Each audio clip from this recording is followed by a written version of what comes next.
Hello, good morning students. Myself doctor Deepak Kumar Singh, मुख्यमंत्री अभियोदय योजना में आप लोगों का स्वागत करता हूं। दोस्तों, हम लोग पढ़ रहे थे प्लांट फिजियोलॉजी। प्लांट फिजियोलॉजी में पढ़ रहे थे जो चैप्टर मिनरल एंड न्यूट्रिशन।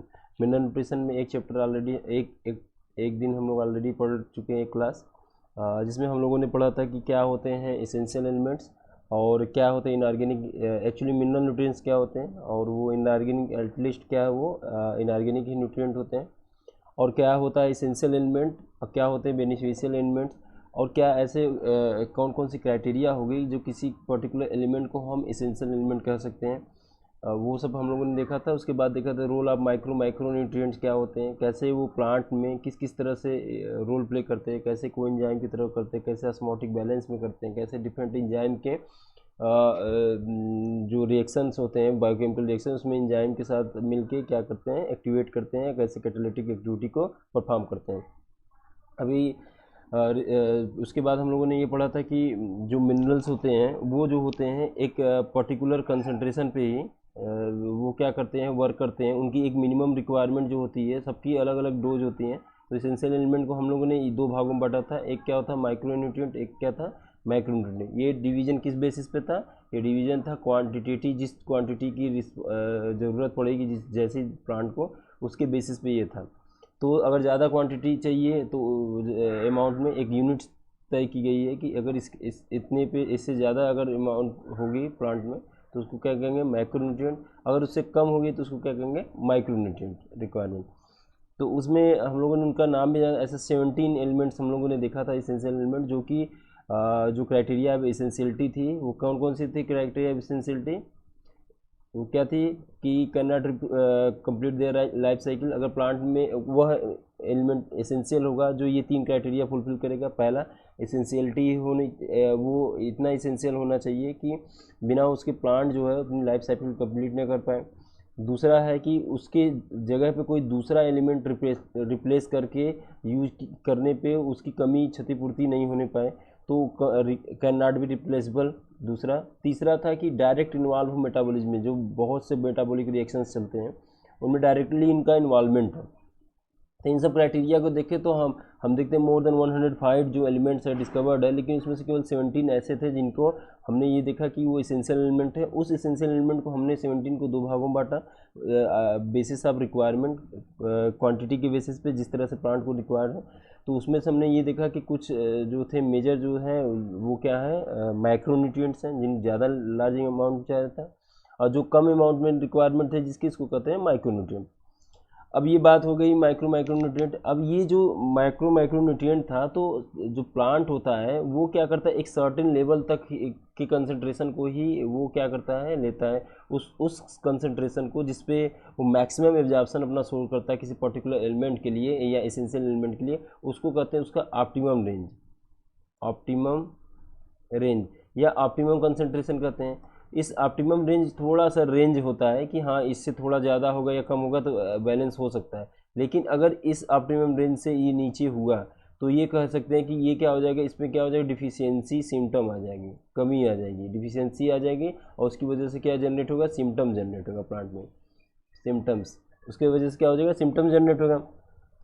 दूसरा है क्या, अगर ये जो है एलिमेंट कमी हो गई तब तो डिफिशियंसी। अगर ये क्रिटिकल, जो ये ऑप्टिमम कंसंट्रेशन है, इसका दूसरा नाम ऑप्टिमम कंसंट्रेशन क्रिटिकल कंसंट्रेशन। क्या कहते हैं इसको, क्रिटिकल कंसंट्रेशन। तो क्रिटिकल कंसंट्रेशन क्या होता है, तो वो उस पर जिस पे मैक्सिमम एब्जॉर्प्शन हो, अगर उसके बिलो जैसे ही होगा तो वो डिफिशियंसी काज कर जाएगा, और डिफिशियंसी के होने की वजह से क्या हो जाएगा, सिम्टम क्रिएट होगा, डिजीज काज हो जाएगी। और ये जो होगा डिफिशियंसी डिजीज होगी। और अगर ऊपर हो गया तो वो ये क्या करेगी, टॉक्सिसिटी करेगी। तो यही हम लोग को पढ़ना है। अभी हम लोग लास्ट टाइम में क्या पढ़े थे, डिफिशियंसी सिम्टम। जैसे क्या क्या थे डिफिशियंसी सिम्टम में, नेक्रोसिस, स्टंटेड ग्रोथ, और सेल डिवीजन इनहिबिशन। ये सब चीज़ें जो थे हम लोगों ने लास्ट क्लास तक पढ़ रखी है। अब हम लोग आगे पढ़ेंगे। आज ये इस चैप्टर को पूरा ख़त्म कर लेंगे। इसमें हम लोगों को क्या क्या पढ़ना है कि जो टॉक्सिक एलिमेंट है वो किसी, मान लो एक पर्टिकुलर, हम तो जानते ही हैं कि एक किसी जो क्रिटिकल कंसंट्रेशन तक ही क्या करता है, वो अच्छे से एब्जॉर्ब करता है। तो क्रिटिकल कंसंट्रेशन से अगर वो थोड़ा सा भी ऊपर हुआ, मतलब जो ये रेंज है इसके ऊपर हुआ, तो वो क्या कर जाएगा, टॉक्सिक हो जाएगा उस प्लांट के लिए। अब यहाँ देखने वाली ये बात है कि यहाँ पे एक तरह का मिमिक, जैसे मिमिक्री नहीं होती उस तरह के एलिमेंट जो है मिमिक करते हैं। वो क्या काम करते हैं, जैसे कि मान लो एमएन है, एमएन एक मदर एलिमेंट है, तो एमएन कैसा है, माइक्रो के माइक्रो, तो BZC मो मन ये सब था, कुकल ये सब जो थे माइक्रोन्यूट्रिएंट है। तो माइक्रोन्यूट्रिएंट या बॉटनी सॉरी क्या है, boron, zinc, copper, chloride, molybdenum, manganese, ये सब क्या है, माइक्रोन्यूट्रिएंट है। तो ये माइक्रोन्यूट्रिएंट जो हो गया इसकी कंसंट्रेशन, ये तो है माइक्रोन्यूट्रिएंट, इसका कंसंट्रेशन ऑप्टिमम से थोड़ा सा ऊपर हो गया, या मतलब क्रिटिकल कंसंट्रेशन से क्या हो गया, ऊपर हो गया। जब क्रिटिकल से ऊपर हो जाएगा तो हमने क्या बताया था कि वो क्या हो जाएगा, टॉक्सिक हो जाएगा। अगर क्रिटिकल से ऊपर हो गया तो वो क्या हो जाएगा, टॉक्सिक हो जाएगा। अब ये प्रॉब्लम आ गई कि जब टॉक्सिक हो जाएगा तो इसके क्या सिम्टम होंगे, जब टॉक्सिसिटी हो गई तो क्या हो जाएगा, क्या सिम्टम होंगे, तो इसका जो सिम्टम है जनरली हम देखते हैं कि ये क्या हो गया, अगर एमएन की टॉक्सिसिटी हो जाए, एमएन की टॉक्सिसिटी हो जाए, सिटी हो जाए, तो ब्राउन स्पॉट जनरेट होता है, ब्राउन स्पॉट ऑन लीफ। और उसके बाद क्या है, by chlorotic when, chlorotic when, ये प्रॉब्लम होती है, ये सिम्टम है इसके। अगर इसकी कंसंट्रेशन बढ़ गई, किसके क्रिटिकल कंसंट्रेशन ज़्यादा हो गई तो टॉक्सिसिटी हो जाएगा, और उससे क्या होगा, ये सिम्टम अपीयर होगा। यहाँ तक तो क्लियर था कि हाँ हो सकता है भाई सिम्टम जनरेट हो जाएगा, टॉक्सिसिटी है तो हो जाएगा। लेकिन जब ये आपको जान के आश्चर्य होगा कि जब एमएन की टॉक्सिसिटी होती है तो ये क्या करता है, जब इसकी कंसंट्रेशन बढ़ती है तो ये क्या हो जाता है, टॉक्सिक हो जाता है, टॉक्सिसिटी हो जाती है। और इसकी वजह से जो दूसरे एलिमेंट है वो भी इन्फ्लुएंस हो जाते हैं, जैसे कैल्शियम, मैग्नीशियम, आयरन, ये सब जो है एलिमेंट है, ये कैल्शियम, मैग्नीशियम, आयरन जो है, ये सब जो एलिमेंट है ये कुछ न कुछ क्लोजली रिलेटेड है इसकी तरह, जैसे डाइवेलेंट कटायंस हैं ये सब। तो कहीं ना कहीं ये क्या करता है, कंपटीट कर जाता है इन सब से, जहाँ जहाँ इनकी ज़रूरत है वहाँ पे ये क्या कर जाएगा, कंपटीट कर जाएगा। जब ज़्यादा कंसंट्रेशन में तो कंपटीट कर जाएगा। इवन डेट जो बहुत से इंजाइमेटिक रिएक्शन में इन सब पार्टिसिपेट करते हैं, कैल्शियम, मैग्नीशियम, आयरन, तो वहाँ भी ये क्या कर देगा, पार्टिसिपेट कर जाएगा। तो जब पार्टिसिपेट जैसे ही करेगा तो इन तीनों के अपटेक को ये चेक कर देगा, तो एक्चुअली इसकी टॉक्सिसिटी हो जाएगी, इसका अपटेक रुक जाएगा, इसका एब्जॉर्प्शन क्या हो जाएगा, एब्जॉर्प्शन जो होगा रुक जाएगा। जब इसका एब्जॉर्प्शन रुक जाएगा तो अब हम तो ये देख रहे हैं कि टॉक्सिसिटी किसकी हुई है, एमएन की टॉक्सिसिटी हुई है, उसकी कंसंट्रेशन ज़्यादा होने की वजह इसकी इनहिबिशन हुई है, एब्जॉर्प्शन रुकी है। लेकिन प्लांट को जो सिम्टम प्लांट में जनरेट होगा एमएन टॉक्सिसिटी का तो था ही, इसके अलावा किसका होगा, कैल्शियम, मैग्नीशियम, आयरन, किसका, कैल्शियम, मैग्नीशियम, आयरन, इसकी कमी का सिम्टम होगा, मतलब इसकी डिफिशियंसी सिम्टम होंगे, इसके क्या होंगे, डिफिशियंसी सिम्टम अपीयर होंगे। तो ये बड़ा कठिन हो जाएगा बताना है कि ये डिफिशियंसी कैल्शियम, अब हम कैल्शियम सप्लाई कर रहे हैं लेकिन वहाँ पे क्या हो रहा है, मैग्नीज जो है वो टॉक्सिक हो गया है, तो वो क्या कर जाएगा, मैग्नीज जब टॉक्सिक हो गया है तो इसका ये मतलब होगा कि ये कंपटीट कर जा रहा है कैल्शियम से, मैग्नीशियम से, आयरन से, फिर ये क्या कर दें, तो ये हो गया मान लो टॉक्सिसिटी हो गया। अब इसको देख लेते हैं यहाँ पे, the requirement micronutrient is always low amount while the moderate decrease cause deficiency symptom and the moderate increase cause toxicity. अगर थोड़ा सा डिक्रीज करेगा तो डिफिशियंसी सिम्टम काज करेगा, और थोड़ा सा अगर वो क्रिटिकल कंसंट्रेशन से बढ़ जाएगा तो उसको क्या वो क्या काम काज करेगा, वो काज करेगा toxicity. In other word there narrow range of concentration of element is optimum activity, जिसको हम नैरो रेंज जिसको कह रहे हैं उसको क्या कहते हैं, optimum concentration. Any mineral ion concentration in tissue that reduce the dry weight by 10%, अगर वो कहें कि वो एलिमेंट टॉक्सिक होगा या वो टॉक्सिसिटी के तौर पे देखा जाएगा, अगर वो उसकी कंसंट्रेशन अधिक होने की वजह से अगर ड्राई वेट में 10% की कमी आ जाए, कितने की, 10% की कमी आ जाए, such critical concentration very widely among the different micronutrients, ये माइक्रोन्यूट्रिएंट्स में जनरली ज़्यादा होता है ये इसीलिए यहाँ पे हम लोग टॉक्सिसिटी या माइक्रोन्यूट्रिएंट्स पढ़े। The toxicity symptoms are difficulty to identify, ये बहुत कठिन होता है, क्यों, टॉक्सिसिटी एमएन की हो रही है, सिम्टम डिफिशियंसी दिख रहा है किसका, कैल्शियम, मैग्नीशियम, आयरन का, क्योंकि वो कंपीट कर रहा है।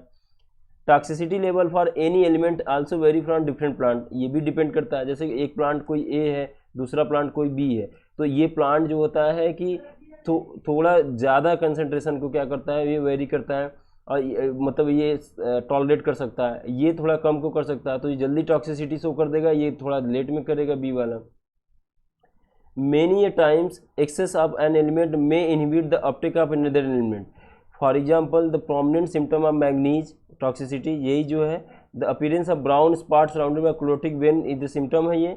It is important to know the manganese complete with iron magnesium uptake. इन दोनों के uptake के with the magnesium binding with enzyme, उससे complete कर जाता है enzyme के compare में.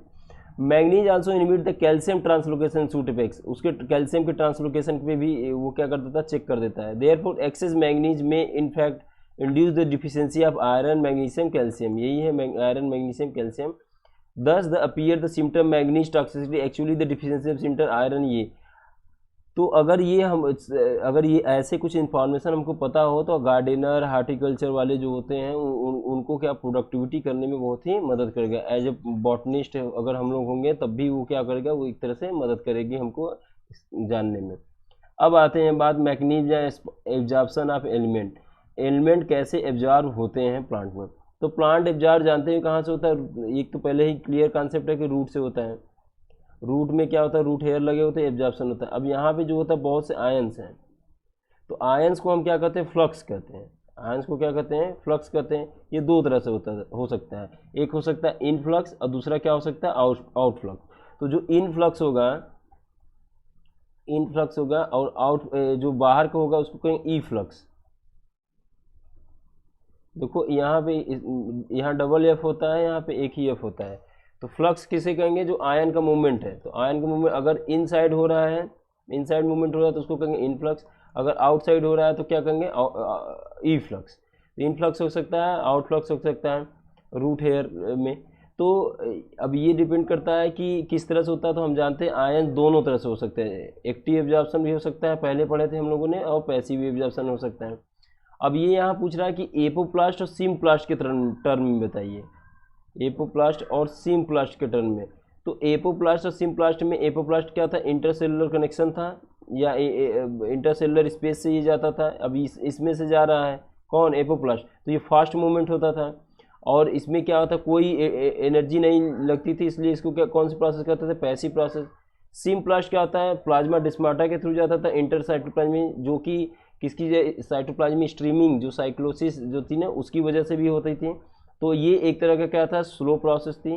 सिम्प्लास्ट कैसा था, स्लो प्रोसेस थी. और क्या ऐसा था, ये एक तरह का क्या है, एक्टिव ट्रांसलोकेशन है. तो आयन का मूवमेंट क्या होता है, इसी तरह से होता है. तो जो भी आयन होगा उसको हम क्या कहेंगे, फ्लक्स. अगर इनसाइड आएगा तो उसको इनफ्लक्स कहेंगे, आउटसाइड जाएगा तो उसको ई फ्लक्स कहेंगे. और ये दोनों तरह से हो सकते हैं. किसकी वजह से, एपोप्लास्ट भी हो सकता है, सिम्प्लास्ट हो सकता है. अगर एपोप्लास्ट की बात करेंगे तो ये जानते हैं स्लो प्रोसेस, फास्ट प्रोसेस होती है, क्योंकि उसमें कोई इनहिबिशन नहीं होता है. दूसरा वाला जब पढ़ेंगे कि सिम्प्लास्ट वाला, तो सिम्प्लास्ट में हम ये देखेंगे कि सिम्प्लास्ट वाला जो इंटरसेलुलर स्पेस से होता है, तो वो क्या होता है कि वो कहीं ना कहीं एक्टिव प्रोसेस को दर्शाता है, क्योंकि एक्सपेंडिचर ऑफ मेटाबॉलिक एनर्जी उसमें लगती है. The movement of ion usually called flux. Movement जो भी आयन को होता है उसको फ्लक्स करते हैं. इनसाइड होगा तो इनफ्लक्स, आउटसाइड होता है ई फ्लक्स करते हैं. अब ये पूछा जाए कि ये बताइए कैसे ये हम बता सकते हैं कि कौन सा इनफ्लक्स हो रहा है, कैसे सिम्प्लास्ट हो रहा है, कैसे. तो ये हम क्या करते हैं, सेल को आइसोलेट कर लेते हैं. इपिडर्मल सेल या इन सबको जो आइसोलेट कर लेंगे, एक कल्चर मीडिया या कुछ ऐसा बनाते हैं. अब इसमें आयन का मूवमेंट देखते हैं किस तरह से हो रहा है, कैसे नहीं हो रहा है. तो आइसोलेटेड सेल को हम इस्तेमाल करते हैं. पूछा जाए कि बताओ अगर तुम्हें चेक करना है कि मैकेनिज्म किस तरह से एलिमेंट का एब्जॉर्प्शन हो रहा है तो कैसे पता करोगे. तो कहोगे बहुत सी स्टडी हुई है जिसमें आइसोलेटेड सेल या टिश्यू या आर्गन को हम रख के ये चेक किए हैं कि एलिमेंट को देखे कि कैसे इसमें मूवमेंट होती है ना.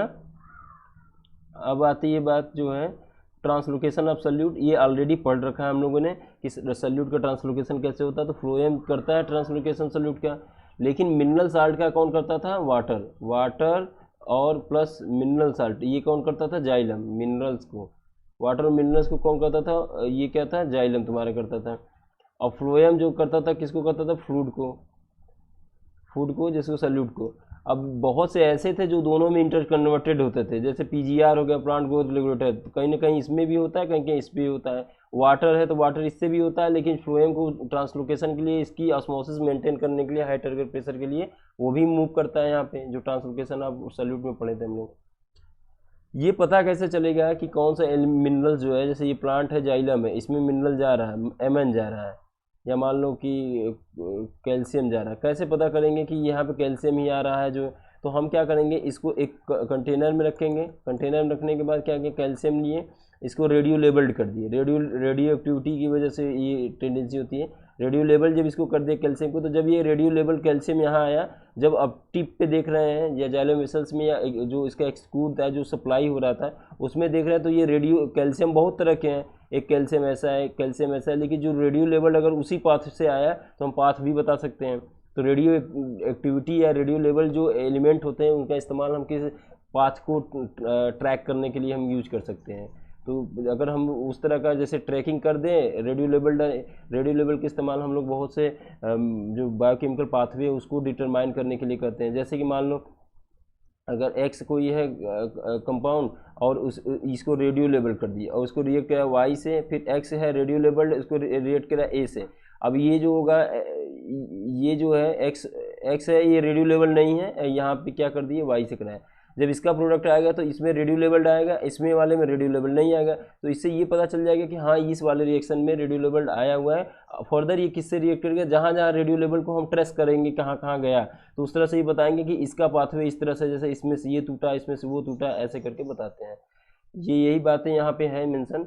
Mineral salt are translocated through xylem along with the ascending stream of water, जो बढ़ता है, the pulled up through the plant by transpiration pull, ये तो है ही है।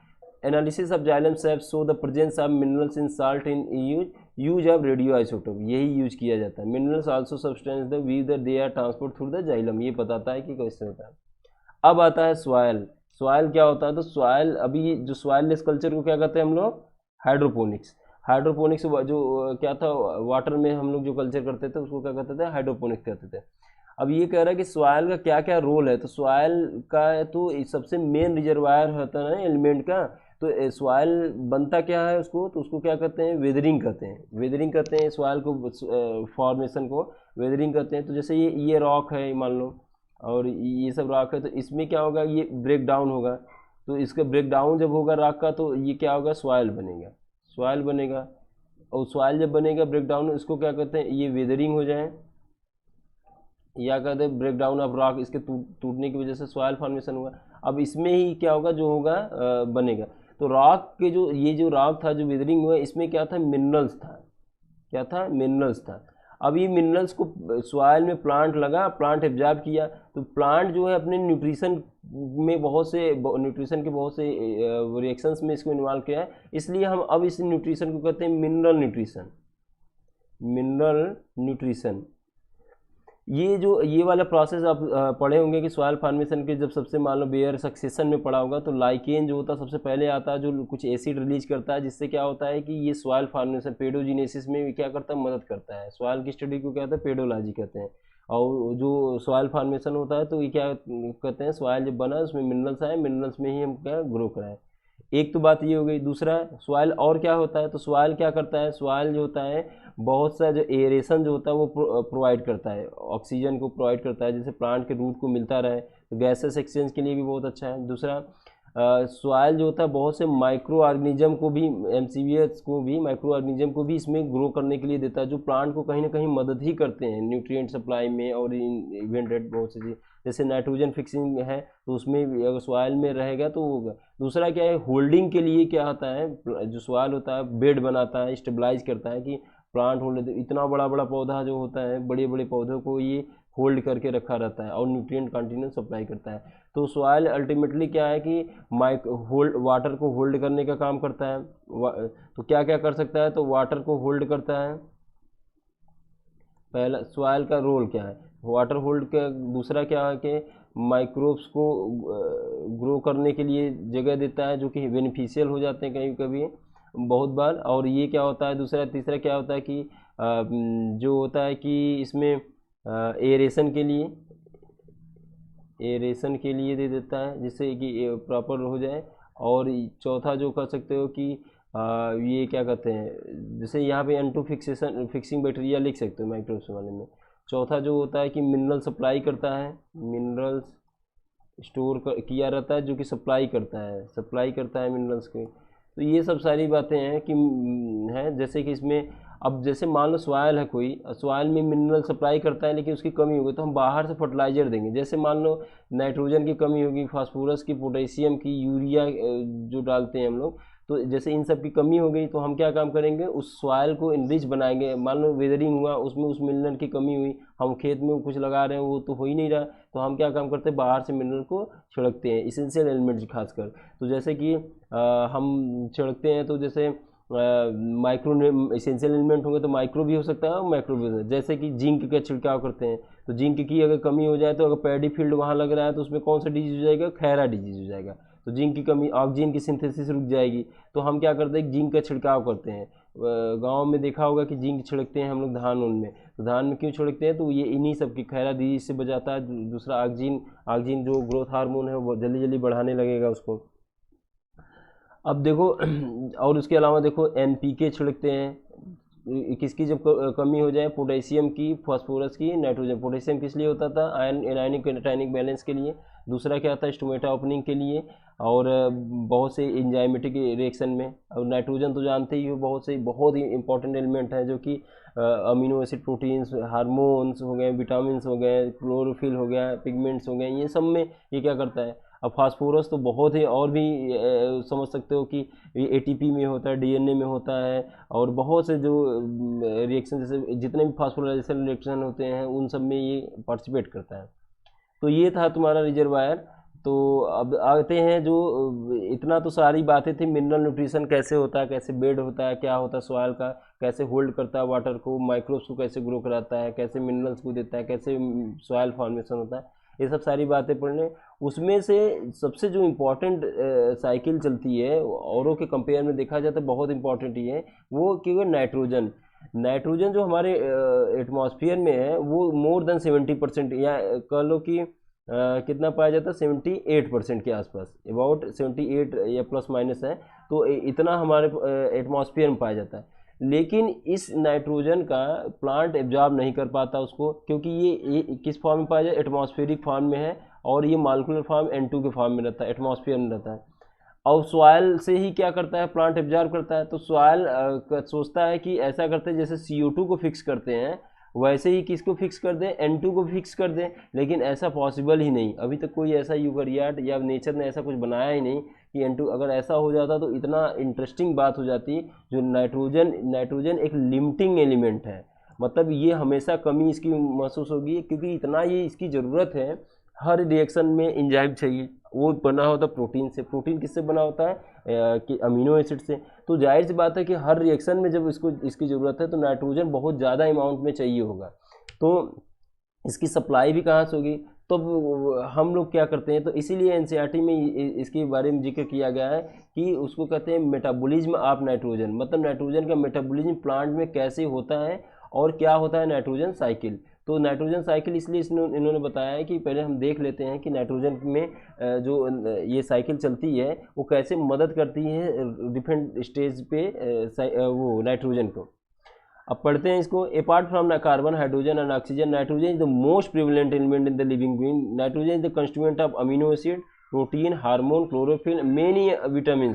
Plant compete with microbes with limited nitrogen. अब देखो ये कह रहा है कि ये अभी सॉइल तो बहुत अच्छी बात थी, कह रहे थे कि सॉइल है, ये सॉइल है, और यहाँ पे क्या था कि रूट हेयर है। अब यहाँ पे जो है सॉइल में जो बहुत से माइक्रोब्स हैं, माइक्रोब्स क्या है, माइक्रोब्स भी नाइट्रोजन ले रहे हैं। नाइट्रोजन मिल रहा है तो प्लांट को भी चाहिए, माइक्रोब्स को भी चाहिए।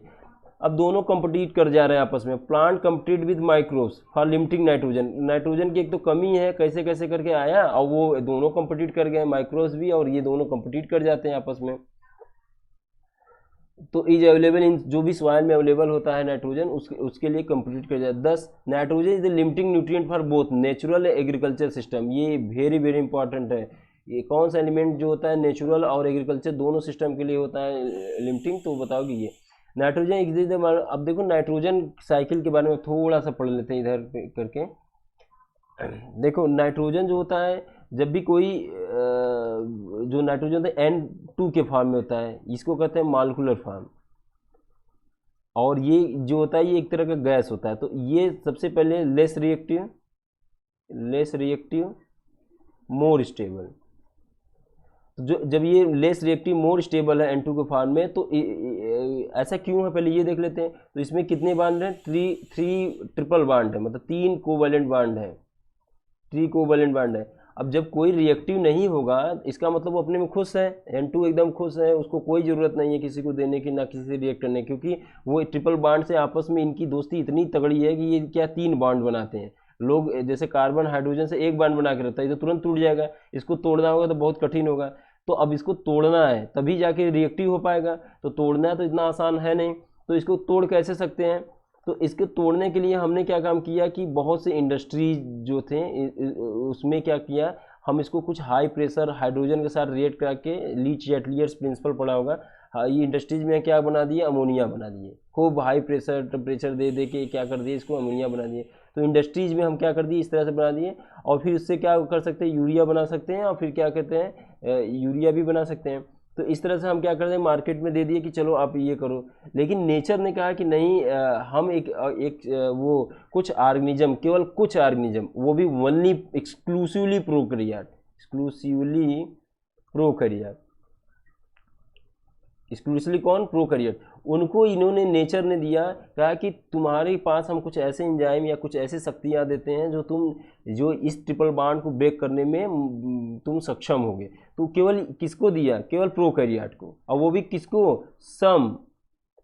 केवल कुछ प्रोकैरियोट को उसने पावर दिया जो N2 को तोड़ दे। तो इसमें क्या होगा कि N ट्रिपल बॉन्ड N को इसने तोड़ के एक कंपाउंड बना दिया, अमोनियम बना दिया। तो यहाँ पे ये इसने क्या किया कि इसमें क्या ऐड किया, हाइड्रोजन ऐड किया। तो जिस रिएक्शन में हाइड्रोजन ऐड होता है उसको कौन सी रिएक्शन कहते हैं, रिडक्शन रिएक्शन। तो इसने क्या कराया, रिडक्शन रिएक्शन कराया, और ये हुआ। तो यहाँ पे कहा कि कोई इंजाइम के बायोलॉजिकल सिस्टम बोला तो इंजाइम की वजह से होगा, तो वो कहें नाइट्रोजिनेज, क्या कहेंगे, नाइट्रोजिनेज। नाइट्रोजिनेज एंजाइम जो होता है वही एक ऐसा एंजाइम है जो N2 को अमोनियम में या अमोनिया में चेंज करने की कैपेबिलिटी रखता है, और वो भी केवल कुछ ही ऐसे हैं जिनके पास ये पावर है, बकिया और कोई ऐसा आज तक यूकैरियोटिक है और कोई भी ऑर्गेनिज्म नहीं नोन है जो कि ऐसा क्या कर सकता है, N2 को, एटमॉस्फेरिक नाइट्रोजन को, N2 को वो अमोनिया में चेंज कर दें। इसका ये मतलब कि ये ट्रिपल बॉन्ड ब्रेक करने की पावर है किसमें, नाइट्रोजिनेज में, और इसमें क्या ऐड होगा, हाइड्रोजन। ठीक है, तो पहला तो क्या करें कि ये इसको हमको पता हो चाहे ना हो, हम इंडस्ट्री में खूब बना बना के खूब यूरिया बेच रहे हैं, अमोनिया का दे रहे हैं, लेकिन नेचर ने क्या किया, एक्सक्लूसिवली हुआ। तो हमको ध्यान किस पे देना चाहिए, रिसर्च पे, कि कुछ ऐसा हम करते हैं कि जो प्रोकैरियोट हैं जिनके पास ये शक्तियाँ हैं जो N2 को चेंज कर देता है इसमें, उनको हम ले लें और उनकी खूब प्रोडक्टिविटी बढ़ाएं, ताकि ये ज़्यादा से ज़्यादा इसको चेंज करें, क्योंकि इन्हीं के पास केवल ये शक्ति है। एक बात ये हो गई। तीसरा हो गया कि नेचर ही क्या करता है, नेचुरली N2 जो होता है ये इसके ऑक्साइड में चेंज हो जाता है। तो ऑक्साइड में चेंज कब हो जाता है, जब लाइटिंग हो, थंडरिंग हो, जब अल्ट्रावायलेट रेडिएशन जब हो ज़्यादा, तब क्या हो सकता है कि ये क्या होता है, नाइट्रोजन के ऑक्साइड में ये चेंज हो जाता है। तो अल्टीमेटली ये फिर टूटा तो ऑक्साइड में चेंज हुआ। तो चाहे ऑक्साइड में चेंज कर दो, चाहे उसको हाइड्रोजन में रिड्यूस कर दो, चाहे उसका इंडस्ट्रीज से कर लो, अल्टीमेटली गोल ये है कि इस जो मॉलिक्यूलर है, जो लेस रिएक्टिव मोर स्टेबल है, उसको इस बॉन्ड को ब्रेक करना है। तो अगर इस वाले को देखें तो ये कह सकते हैं बायोलॉजिकल, और एक तरह का ये कह सकते हैं फिजिकल है, जो नेचुरल ही है लेकिन फिजिकल प्रोसेस है। इंडस्ट्रीज में तो मान लो ये तो सब कुछ करा दे रहे हैं, इसमें कोई लिविंग तो है नहीं, लेकिन ये भी केमिकल सिंथेसिस कर रहे हैं ये। तो ये क्या कर रहे हैं कि जो बायोलॉजिकल सिस्टम है इसी पे हमको फोकस करना, एज ए बीइंग बायोलॉजिस्ट हम लोग क्या करेंगे, इसी पे फोकस करेंगे। तो बताओ जो एटमॉस्फेरिक फॉर्म ऑफ नाइट्रोजन है वो क्या है, तो कहोगे N2, वो मोर स्टेबल है, इसलिए उसको तोड़ना बहुत सबकी बस की बात नहीं है। इंडस्ट्रीज में क्या करते हैं, हम उस तरह का कंडीशन देते हैं जिससे वो क्या होता है, ब्रेक डाउन हो जाता है और क्या ये बन जाता है। नेचर ने क्या काम किया कि कुछ लाइटिंग थंडरिंग करके भी नाइट्रोजन के ऑक्साइड बनाया है, और जो दूसरा है बायोलॉजिकल नाइट्रोजन फिक्सेशन जिसको कहते हैं, वो केवल एक्सक्लूसिवली प्रोकैरियोट करता है, उसमें एक एंजाइम के प्रेजेंस में होता है नाइट्रोजनेज, वही इसको चेंज करता है। अब इसको देख लेते हैं NCERT में कैसे क्या क्या दिया है। तो जैसे सबसे पहला क्या होगा, जो अभी भी बातें पढ़े हो, N2 है, N2 को जो होगा ये चेंज होगा, किस में चेंज होगा, NH4 में। NH4 चेंज होगा किस में, NO2 माइनस में, NO2 माइनस चेंज होगा किस में, NO3 माइनस में। N2 चेंज हुआ किस में, N2 चेंज हुआ है, N2 चेंज हुआ है किस में हुआ है चेंज, ये चेंज हुआ है NH3 में, N2 चेंज हुआ है NH3 में, या इसको NH4 कहते हैं। अब ये चेंज हो गया, ये चीज़ें हो रही हैं इसको सॉइल में। प्लांट जो है इसको अपटेक करना, एनिमल तो अपटेक करेगा नहीं, प्लांट अपटेक करेगा। प्लांट क्या करेगा, अपटेक करेगा। तो प्लांट अपटेक इसको भी कर सकता है, प्लांट अपटेक इसको भी कर सकता है, प्लांट अपटेक इसको भी कर सकता है। पूछा जाए कि कौन सा फॉर्म प्लांट एब्जॉर्ब करता है, तो इस वाले को कहते हैं अमोनियम। हम बार बार NH4+ लिख रहे हैं, NH3 की जगह हम क्या लिख रहे हैं, NH4+। ऐसा इसलिए कि एट फिजियोलॉजिकल pH पे जो ये होता है NH3 NH4+ के फॉर्म में रहना चाहता है। तो मोस्ट फ्रिक्वेंटली अगर सही लिखना हो तो NH4 करोगे। अगर पूछा जाए ऐसा क्यों, तो कहोगे कि जो अमोनियम होता है इस फॉर्म में फिजियोलॉजिकल pH पे ज़्यादा सुटेबल होता है रहना। तो अमोनियम आयन हो गया, ये हो गया। ये क्या है, नाइट्राइट है, नाइट्राइट आयन। और तीसरा क्या है, नाइट्रेट आयन। एटमॉस्फेरिक नाइट्रोजन, तो पूछा जाए एटमॉस्फेरिक नाइट्रोजन से अमोनियम बना दे रहा है, न कि क्या बना, NO2 नहीं बना रहा है। ये सब क्या बनाना है, एटमॉस्फेरिक नाइट्रोजन से क्या बन रहा है, तो एटमॉस्फेरिक नाइट्रोजन से क्या बना है, अमोनियम आयन बना है, न कि NO3। दूसरा क्या हो सकता है कि इसी को N2 को अगर अमोनियम में चेंज किया, इसी को कहते हैं biological nitrogen fixation, biological nitrogen fixation. अब देखो कन्फ्यूजन क्या होता है, ये सब लिविंग थिंग कर रहे हैं, सभी ये क्या है, बैक्टीरिया ही कर रहा है। लेकिन अगर क्वेश्चन पूछे बायोलॉजिकल नाइट्रोजन फिक्सेशन BNF क्या होता है, तो एकदम बताओगे कि अगर खाली बस एक लाइन में बताना है N2 को अमोनियम में चेंज करने को ही केवल बायोलॉजिकल नाइट्रोजन। अगर कहे कि अमोनियम से NO2 माइनस बनाना, तो कहोगे ये सब नहीं, केवल N2 से NH4 बनाने को ही क्या कहते हैं, बायोलॉजिकल नाइट्रोजन फिक्सेशन कहते हैं। ये किसके द्वारा होता है, तो कहोगे एक एंजाइम होता है जिसका नाम हो नाइट्रोजनेज। वो कुछ ही ऑर्गेनिज्म में होता है। जो ऑर्गेनिज्म होता है वो होता है तुम्हारा सम बैक्टीरिया होते हैं कुछ, और कुछ क्या होते हैं कुछ क्या मतलब ब्लू ग्रीन एल्गी होते हैं। जो ब्लू ग्रीन एल्गी साइनोबैक्टीरिया जिसको कहते हैं, साइनोबैक्टीरिया, इन्हीं के पास ये पावर है, इन्हीं के पास वो एंजाइम भी है। सम बैक्टीरिया और ब्लू ग्रीन एल्गी जो होते हैं इस N2 को, एटमॉस्फेरिक नाइट्रोजन को, इसमें बदल देते हैं। अब प्लांट अपटेक करेगा क्या, इसको भी करेगा, इसको भी करेगा, किसको, अमोनियम को भी करेगा, नाइट्राइट को करेगा। ये डिपेंड करता है कैसा सॉइल का pH है, क्या है, और प्लांट कैसा है। दूसरी फॉर्म में अगर तीनों को कंपेयर करना जाए तो मोस्ट सुटेबल जो होता है वो नाइट्रेट के फॉर्म में लेना पसंद करेगा। किस आयन के फॉर्म में, नाइट्रेट। प्लांट अपटेक किस फॉर्म में करेगा, मोस्ट सुटेबल। क्यों, क्योंकि इसका ऑक्सीडेशन स्टेट सबसे ज़्यादा है, मैक्सिमम है। तो ये क्या कर अपटेक कर लेगा। प्लांट अपटेक करने के बाद क्या किया है, अच्छा इस प्लांट को अपटेक करने के बाद क्या होता है कि हो सकता है कि ये जो नाइट्रेट अपटेक हुआ है ये फिर से एटमॉस्फेयर में चल जाए। तो इस वाले जो सॉइल में एक स्टेप हुआ, ये दूसरा स्टेप हुआ, इस दोनों स्टेप्स को हम क्या कहते हैं, नाइट्रिफिकेशन। 1 और 2 को क्या कहेंगे, नाइट्रिफिकेशन। क्या होता है नाइट्रिफिकेशन, तो कहोगे अमोनियम को नाइट्राइट में चेंज करना, ये भी एक नाइट्रिफिकेशन का पहला स्टेप है। नाइट्राइट को नाइट्रेट में चेंज करना, वो भी एक तरह का क्या है, दूसरा स्टेप है। तो इसमें पूछा जाए कि ये अपने आप हो जा रहा है कि कोई बैक्टीरिया या कोई ऑर्गेनिज्म कर रहा है, तो कहोगे जैसे इसको नाइट्रोजनेज एंजाइम पाया जा रहा है तो उसी तरह से ये भी कुछ ही बैक्टीरिया की वजह से। पहला वाला जो करता है नाइट्रोसोमोनास,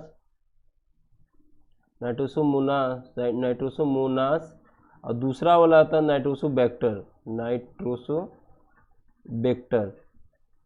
तो ये जो दो बैक्टीरिया हैं, ये पहला और ये दूसरा, और ये वाला एक और होता है नाइट्रोसोकॉकस। तो ये जो नाइट्रोसोमोनास, नाइट्रोसोकॉकस किसको करते हैं, अमोनियम को नाइट्राइट में चेंज करते हैं। नाइट्राइट को किस में करते हैं, नाइट्रेट में, कौन, नाइट्रोबैक्टर। तो ये जो दोनों स्टेप था नाइट्रिफिकेशन। अब क्वेश्चन पूछा जाए नाइट्रिफिकेशन होता है कहाँ पे, सॉइल में, प्लांट के अंदर, तो कहाँ बताओगे, सॉइल के अंदर। नाइट्रिफिकेशन कितने स्टेप की प्रोसेस है, 2 स्टेप की प्रोसेस है। अपटेक किस फॉर्म में कर सकता है, तीनों में कर सकता है, लेकिन मोस्ट सुटेबल ये है क्योंकि ऑक्सीडेशन स्टेट ज़्यादा है। प्लांट अपटेक कर लिया। अब इसके बाद देखो नाइट्रिफिकेशन हो ही गया। नाइट्रिफिकेशन जब हो गया, अब अगला स्टेप क्या होगा, प्लांट को कौन खाएगा, एनिमल खाएगा। तो प्लांट भी को कौन खाएगा, एनिमल खाएगा। तो ये जो होगा तुम्हारा एनिमल बायोमास हो गया, उसका बायोमास बनेगा। एनिमल बायोमास जब बनेगा तो ये भी डेड एंड डीके होंगे, ये भी डेड एंड डीके होंगे। तो जब डेड एंड डीके होंगे, डेड एंड डीके होंगे, तो फिर इसके बाद क्या होगा, जो यहाँ जैसे कोई मर जाता है, कोई मान लो डेड बॉडी फेंक दी जाती है, जैसे कोई मवेशी या कोई ऐसा एनिमल है, तो उसमें क्या होता है, बहुत से बैक्टीरिया लग जाते हैं। तो वो क्या काम करते हैं, उसमें जो प्रोटीन्स, जो नाइट्रोजन कंटेनिंग कंपाउंड है, उसको डिग्रेड करके ये फिर से अमोनिया में बना देता है। तो उसको कहते हैं अमोनिफिकेशन। क्या कहते हैं, अमोनिफिकेशन। तो अमोनिफिकेशन क्या होता है, तो कहोगे कि डेड डीके को क्या करता है कि कुछ बैक्टीरिया होते हैं, उसका नाम अभी बताएंगे कौन कौन से बैक्टीरिया, वो क्या करते हैं, अमोनियम में चेंज कर देते हैं, उसको क्या कहते हैं, अमोनिफिकेशन। तो ये हो गया। तीसरा एक स्टेप और होता है, नाइट्रेट चेंज हो जाता है, मालिकुलर जो एटमॉस्फेरिक नाइट्रोजन है उसमें, नाइट्रेट फिर से किस में चेंज हो जाता है, जो एटमॉस्फेरिक नाइट्रोजन है उसमें, उसको हम क्या कहते हैं, डीनाइट्रिफिकेशन। डीनाइट्रिफिकेशन। तो ये डीनाइट्रिफिकेशन क्या होता है, तो नाइट्रेट से मालिकुलर इसमें चेंज होना। इसके अलावा क्या था, 2-3 और प्रोसेस देना। N2 किस में चेंज हो जाए, नाइट्रोजन के ऑक्साइड में, किसकी वजह से, इंडस्ट्रियल लाइटिंग एंड थंडरिंग की वजह से। अमोनियम में भी चेंज हो सकता है, या ऑक्साइड भी बना सकता है, किसमें, इंडस्ट्रीज में। तो ये थी तुम्हारी पूरी नाइट्रोजन साइकिल। अब इसको हम लोग NCERT में देख लेते कि क्या क्या है, कैसे।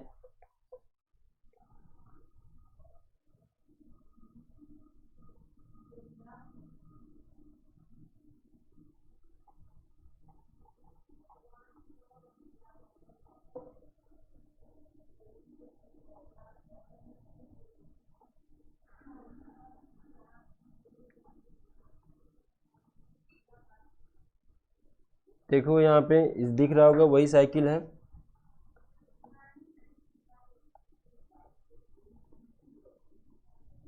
तो सबसे पहले हम लोग देखते हैं, एक पतला वाला लेते हैं।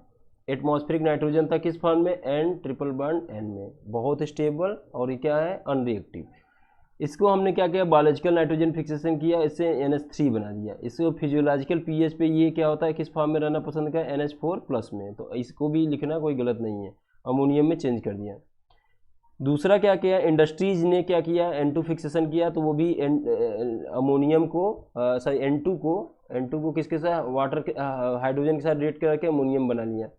तीसरा क्या है, इलेक्ट्रिकल नाइट्रोजन फिक्सेशन, मतलब जो बिजली हो गई या फिर वो अल्ट्रावायलेट रेडिएशन होगा, वो कन्वर्ट कर देना नाइट्रोजन के ऑक्साइड में। तीसरा जो नेक्स्ट वाली प्रोसेस थी ये, इसमें यहाँ से शुरू करते हैं। बायोलॉजिकल नाइट्रोजन फिक्सेशन कौन कौन करता था, ब्लू ग्रीन एल्गी, और क्या, जिसको साइनोबैक्टीरिया कहते हैं, और कौन करता है, बैक्टीरिया, कुछ सम बैक्टीरिया। तो ये वाली जो स्टेप होगी बायोलॉजिकल नाइट्रोजन फिक्सेशन की, वो कौन कौन कर रहा है, तो ये बताओगे कि बायोलॉजिकल नाइट्रोजन फिक्सेशन कौन कर रहा है, कुछ बैक्टीरिया कर रहे हैं, और क्या कर रहे हैं, जो साइनोबैक्टीरिया करती हैं। तो ये यहाँ वाली हो गई कि यहाँ हम लिख देंगे यहाँ पे कि ये देखो, ये जो बायोलॉजिकल नाइट्रोजन फिक्सेशन करता है वो क्या है तुम्हारा, बैक्टीरिया, सम बैक्टीरिया, और कि क्या, ब्लू ग्रीन एल्गी, ये करता है, यही एक्सक्लूसिवली है। ये चेंज किया, इसी को बायोलॉजिकल नाइट्रोजन फिक्सेशन कहते हैं। अब इसके अलावा और किसी को नहीं कहेंगे। ये देखो सॉइल में है नाइट्रोजन पूल कहाँ, सॉइल में। तो ये पहला स्टेप हो जाएगा नाइट्रिफिकेशन का, ये दूसरा स्टेप हो जाएगा। पहले स्टेप वाले को नाइट्रिफिकेशन में क्या कहते हैं, अमोनियम को चेंज करता है किसमें, नाइट्राइट में। ये क्या था, नाइट्राइट, और ये किसमें, नाइट्रेट में। तो नाइट्रेट ये भी ले सकता है प्लांट, ये भी ले सकता है, ये भी ले सकता है। मोस्ट सुटेबल कौन लेगा, इसको लेगा। अब ये जो होगा, यहाँ तक तो हो गई, यहाँ से बातें समझ में आई कि हाँ प्लांट क्या होगा, नाइट्रिफिकेशन करता है, सॉइल में करता है नाइट्रिफिकेशन। अपटेक कर लेगा प्लांट, एनिमल उसको खा जाएगा। जैसे हमको खाना था प्रोटीन खाएंगे, तो प्लांट का क्या है, जैसे दाल खा लिए तो प्रोटीन आ गया हमारे बॉडी में, ये डेड डिके हुए, ये डेड डिके हुए। तो इसमें क्या होगा, कुछ बैक्टीरिया जो होंगे, जो बैक्टीरिया वो लगेंगे, वो क्या करेंगे, बैसिलस के स्पीसीज जो अमोनिफिकेशन करते हैं। तो ये डेड डिके जो भी प्रोटीन इन सबको डिग्रेड करके अमोनिया फिर से बना देंगे, उसको क्या कहेंगे, अमोनिफिकेशन। तो यहाँ पे लिख सकते हो इसका, बैसिलस जो ऑर्गेनिज्म है जो इसको कन्वर्ट करता है, उसका नाम है बैसिलस, की स्पीसीज होती है बैसिलस वल्गेरिस, बैसिलस वल्गेरिस, ये हो गई। और दूसरा कह सकते बैसिलस की स्पीसीज रेमोसस, बैसिलस रेमोसस। तो ये याद रखना है ज़्यादा इंपॉर्टेंट कि यहाँ बैसिलस की स्पीसीज जो है अमोनिफिकेशन के लिए बहुत इंपॉर्टेंट है।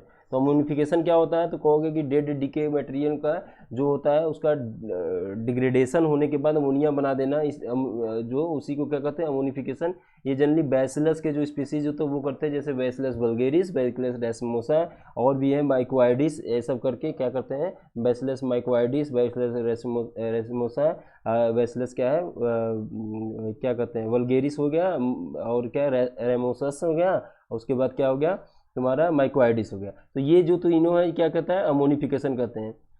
ये सब प्रोसेस तो समझ में आ गया, ये भी समझ में आया, ये भी। अब ये एक प्रोसेस है डी नाइट्रिफिकेशन। डी नाइट्रिफिकेशन क्या होता है कि जो नाइट्रेट बना था इसको फिर चेंज कर देना है किसमें, एटमॉस्फेरिक नाइट्रोजन में। तो ये करता है सूडोमोनास,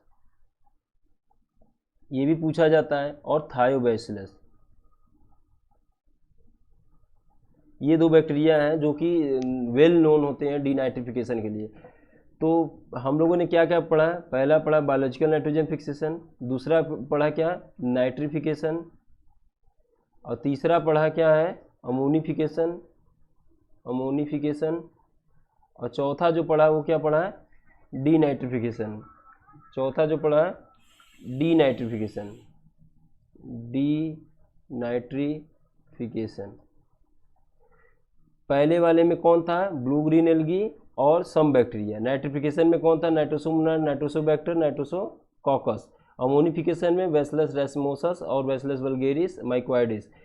और डीनाइट्रिफिकेशन में क्या था, सूडोमोनास और थायोबैसिलस। तो ये सबके अलग अलग नाम है, अलग अलग स्टेप्स हैं, अलग अलग रोल है। अगर पूछ दे कि इसको इसमें चेंज कर दे, ये बायोलॉजिकल नाइट्रोजन फिक्सेशन, तो कहोगे नहीं ये नाइट्रिफिकेशन है।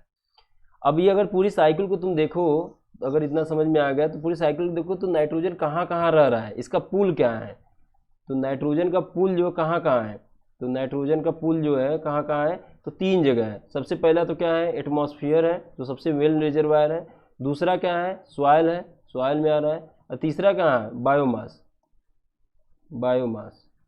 लिविंग बायोमास, या फिर बायोमास में। तो क्या क्या है एटमॉस्फेयर, सॉइल, बायोमास, इन सब में क्या आता है ये नाइट्रोजन जो होता है एग्जिस्ट करता है। इसके 3 पुल हैं। तो ये पूरी थी तुम्हारी क्या है नाइट्रोजन साइकिल, इसमें जिसमें हम लोग पढ़े थे। एक बात और इसमें बताना है, जो नाइट्रोजन नाइट्रिफिकेशन नाइट्रीफाइंग बैक्टीरिया है, जो कौन सा था नाइट्रोसोमोनास, नाइट्रोसोबैक्टर, बैक्टर, ये सब जो हैं ये जो होते हैं कीमो ऑटोट्रॉफ होते हैं। ये पूछा गया है ऑटोट्रॉफ होते हैं। इसके थोड़ा सा जान जाओ, देखो 2 बातें होती है, फोटो ऑटोट्रॉफ, एक बात हो गई कीमो ऑटोट्रॉफ। तो फोटो ऑटोट्रॉफ का मतलब इसमें 2 शब्द है, फोटो भी है ऑटो। तो जहाँ कहीं फोटो लग जाए तो वहाँ समझना है कि जो सोर्स ऑफ एनर्जी होगा वो क्या होगा लाइट, और जहाँ कीमो लग जाए वहाँ सोर्स ऑफ एनर्जी क्या है केमिकल है, ये समझ जाना। तो इसमें जब भी कोई ऑर्गेनिज्म होता है उसमें सोर्स ऑफ एनर्जी चाहिए होती है, और दूसरा क्या चाहिए होता है, और वो दूसरा क्या चाहते हैं कार्बन का सोर्स। तो इस वाले में जहाँ कहीं ऑटोट्रॉफ लगे, ऑटो लग गया तो वहाँ समझ लो CO2 कार्बन का सोर्स होगा। जहाँ कहीं ऑटो लग गया वहाँ कार्बन का सोर्स क्या होगा CO2। और जहाँ कहीं हेट्रो लग गया तो CO2 के अलावा और भी कोई कार्बन का सोर्स होगा अदर देन CO2। तो इसके अलावा कोई और भी होगा। तो ऑटो का मतलब जहाँ लग जाए, तो इसमें देखो फोटो ऑटोट्रॉफ में तो सोर्स ऑफ CO2 क्या होगा, सोर्स ऑफ कार्बन क्या होगा CO2। यहाँ पे भी ऑटो सोर्स ऑफ कार्बन क्या होगा CO2 है। यहाँ फोटो है source of energy light, source of energy chemical. तो जो नाइट्रीफाइंग बैक्टीरिया होते हैं वो कैसे होते हैं कीमो ऑटोट्रॉफ होते हैं। तो ये याद रखना, कीमो ऑटोट्रॉफ का मतलब हो गया वो केमिकल एनर्जी को इस्तेमाल करते हैं, और क्या करते हैं केमिकल एनर्जी का इस्तेमाल करते हैं, और CO2 का इस्तेमाल करते हैं कार्बन के सोर्स के लिए। अब यहाँ पढ़ लेते हैं कि जो ये कह रहे हैं, देखो नाइट्रोजन फिक्सेशन इन नेचर, जो नेचर जो है नाइट्रोजन फिक्सेशन करने के लिए nature lighting ultraviolet radiation provide enough energy to convert nitrogen oxide. Nitrogen जो होता है ऑक्साइड में चेंज करने के लिए अल्ट्रावायलेट रेडिएशन और ये जो थंडरिंग लाइटिंग है वो इनफ होता है जो कि चेंज कर दे। Industrial combustion of forest fire, automobiles, exhaust power generating station are also source of atmospheric nitrogen oxide. ये सब भी बहुत अच्छे सोर्स होते हैं नाइट्रोजन के ऑक्साइड के, जैसे NO2 माइनस। इसके अलावा ये भी है, देखो जैसे N2 NO2 N2O NO, ये सब बनाने में। डिकम्पोजिशन में ऑर्गेनिक नाइट्रोजन डेट, जैसे इसकी बात कर रहा है, जब डिकम्पोजिशन हो जाए कॉल्ड अमोनिफिकेशन, अमोनिया बन जाए उसको क्या कहते हैं, ammonia is called ammonification.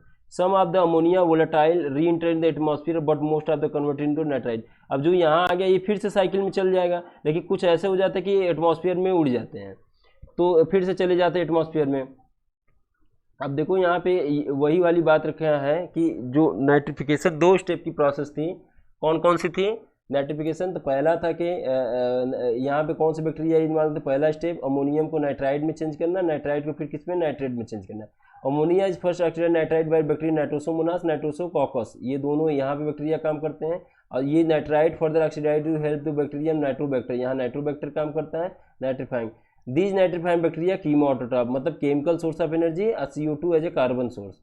The nitrate thus formed is absorbed by plant, transported the leaves, in leaves reduce the ammonia that finally form the amino acid, और ये denitrification pseudomonas thiobaceous। जब plant में देखो यहाँ पे एक लाइन यहाँ पे समझ लो कि जैसे ये प्लांट एब्जॉर्ब करा किसको, NO3 माइनस को एब्जॉर्ब किया, नाइट्रेट को क्या किया, एब्जॉर्ब किया। जब NO3 माइनस को एब्जॉर्ब किया तो ये फिर तुरंत चेंज होगा, उल्टा रिएक्शन Na2 माइनस में, फिर उसके बाद क्या होगा NH4 प्लस में। किसके अंदर ये सारे रिएक्शन किसके अंदर चल रहा है, इसके अंदर चल रहा है। जबकि ये सब रिएक्शन क्या है, सीधा वाला रिएक्शन कहाँ चल रहा था, सॉइल में। तो प्लांट अगर नाइट्रेट में एब्जॉर्ब करेगा तो उसको चेंज किस में करेगा, नाइट्राइट में, और फिर उसके बाद किस में चेंज करेगा, अमोनियम। इसमें वही इंजाइम लगेंगे उल्टा वाले कि जो नाइट्रेट को रिडक्टेज करे, नाइट्रेट रिडक्टेज तो कम ऑक्सीडेशन होगा, फिर इसका नाइट्राइट रिडक्टेज, फिर अमोनिया बन जाएगा। ठीक है, तो इस तरह से क्या होगा, ये प्लांट के अंदर चलेगा, नाइट्रेट जैसे अपटेक करेगा तो उसको तो अमोनियम में लेना है, और ये अमोनियम बहुत ज़्यादा जब हो जाए तो क्या हो जाता है, टॉक्सिक हो जाता है। तो ये नाइट्रेट अल्टीमेटली जो होगा, अमोनियम ही जो होगा किसी अमीनो एसिड में जाके जुड़ेगा, किसी अमीनो एसिड में अमोनियम में जुड़ेगा। तो जब भी ये आ जाए तो यहाँ पे जो होगा नाइट्रेट रिडक्टेज वाला इंजाइम काम करेगा, यहाँ नाइट्राइट रिडक्टेज वाला इंजाइम करेगा, ये सब प्लांट के अंदर होगा। यही बात लिखे हैं सम, जो यहाँ पे एक लाइन में उन्होंने बता दिया, in leaves it reduce to form ammonia, देखो यही लिख दिए, यहाँ से रिड्यूस होते होते चला है यहाँ पे, तो नाइट्रेट रिडक्टेज NR, और ये नाइट्राइट रिडक्टेज NR ये भी है, फॉर्म द अमाइन ग्रुप। अब यहाँ से यही चला जाएगा, किससे जुड़ जाएगा, अमीनो एसिड से, और ये जो होगा एमाइड ग्रुप बन जाएगा। तो अमीनो एसिड जो nitrate present in the soil it reduce the nitrogen process denitrification, तो हो गया। अब आते हैं बात बायोलॉजिकल नाइट्रोजन फिक्सेशन, उसके बारे में डिटेल पढ़ते हैं। तो ये जो होता है लेगुमिनस प्लांट में पाया जाता है ज़्यादा, बायोलॉजिकल नाइट्रोजन फिक्सेशन किस में पाया जाता है, लेगुमिनस प्लांट में। तो लेगुमिनस प्लांट जो होता है वो क्या होता है, जैसे कि क्या हो गया, जैसे बायोलॉजिकल नाइट्रोजन फिक्सेशन लेगुमिनस का भी आगे बढ़ते हैं बात बायोलॉजिकल। इसमें सबसे इंपॉर्टेंट जो बात है वो है तुम्हारा डाइनाइट्रोजिनेज। कोई भी ऑर्गेनिज्म, यहाँ एक लाइन लिख लो, कोई भी ऑर्गेनिज्म, जैसे केमिस्ट्री में कभी पढ़ते होंगे, N2 को हम कहते हैं एजो कहते हैं, एजो कंपाउंड, जो कलर कंपाउंड पढ़े होंगे तो एजो कहते हैं। अगर जो इसको यूज करके फिक्स करता है उसको कहते हैं डाइजोट्रॉफ्स, डाइएजोट्रॉफ्स। तो अगर पूछा जाए डाइजोट्रॉफ्स क्या होते हैं, तो कहोगे जो नाइट्रोजन फिक्सिंग जो ऑर्गेनिज्म होते हैं उसी को हम क्या कहते हैं, डाइजोट्रॉफ्स कहते हैं। साइनोबैक्टीरिया क्या है, एक डाइजोट्रॉफ है, मतलब वो क्या करता है, नाइट्रोजन को फिक्स करता है। ऑटोट्रॉफ क्या होते हैं, जो ऑटो मतलब फिर आ गया ऑटो का मतलब CO2 को जो फिक्स करता है। तो ऐसे डाइजोट्रॉफ में जो किसको, N2 को फिक्स करता है। तो डाइजोट्रॉफ्स जो होते हैं वो क्या है, जो नाइट्रोजन को फिक्स करते हैं। इसमें जो सबसे इंपॉर्टेंट इंजाइम था नाइट्रोजिनेज, एक्चुअली नाइट्रोजिनेज एक बहुत बड़ा इंजाइम होता है जिसको कहते हैं, जिसका असली नाम होता है डाइनाइट्रोजिनेज कॉम्प्लेक्स। क्या कहते हैं, डाइनाइट्रोजिनेज कॉम्प्लेक्स। ये कॉम्प्लेक्स होता है बहुत, मतलब दो सब यूनिट का बना होता है और कॉम्प्लेक्स होता है।